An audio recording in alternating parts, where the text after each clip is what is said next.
Welcome to Baxter Yoga. I'm here at the Oakland Yoga Studio today. Please come check out the studio the next time you're in town. And you can find a link on my website now to purchase my book and t-shirts, the Yoga for Healthy Aging book and t-shirts. And you can also find great information there about upcoming workshops and retreats and travel adventure like the trip that Melina Mays and I are leading in October of 2020 to Morocco. You can also find longer practices on the practice channel at the website yogauonline.com. I have something like 27 half an hour to hour-long practices that you can find there, and you can have a trial run of that for 99 cents for 1 month. So without further ado, I'd like to share with you now a second variation of dynamic bridge utilizing the drumstick with kind of the more traditional static shape of the arms, or the arms at the sides.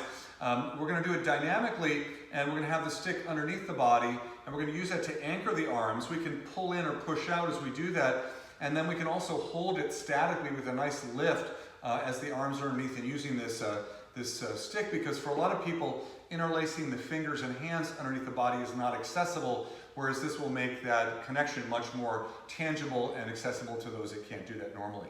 So without further ado, let's give that a try. So what you're going to need to do is come down into constructive rest position. You'll want to have your drumstick or your drumstick alternative in hand, because we're going to slip that just beyond the buttocks on the floor. So I want to be able to, I might even have to tuck that a little bit underneath depending on the length of the arms. My feet are set a few inches away from the hips and about hip distance apart. And I'm not going to worry about lifting super high first, but I'm going to pull on this stick. In fact, I find for me, it helps to widen the chest if I pull outward on the stick more than squeezing in. So I'm going to suggest that you pull outward on the stick as you inhale and lift the hips up, and as you exhale and lower the hips down. So inhaling to a comfortable height, and then exhale and lowering down. Let's do that a couple more times to warm the body up. Inhaling and exhaling. We're going to eventually hold the pose statically lifted, inhaling and exhaling. Let's do that just one more time dynamically, inhaling and pulling outward on the stick, and then exhale, lowering down. Now we're going to go up and stay up for a moment. So you're going to lift up. At this point, I could bring a little teeny tuck of the shoulders underneath the arms, underneath the shoulders, and then I've got the stick in hand. I'm going to pull out actively as I press down into the feet and lift the hips up even higher.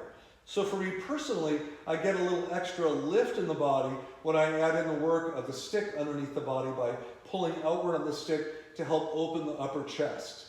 On the next exhale, let's lower the buttocks down, and then finally release the stick from underneath you, roll to one side, and come up to sitting. You might feel the hands gripping a lot, so you might twinkle the fingers for a moment and then shake the hands out. So that's dynamic to static bridge with the drumstick held underneath the body. Very different feeling than the last video that I shared with you that had the arms going up and overhead. So try that out this week and see how that feels in your home practice. Don't forget to continue following me on both Facebook and YouTube at Baxter Yoga. And thank you so much for joining me today, and I look forward to seeing you the next time. Namaste.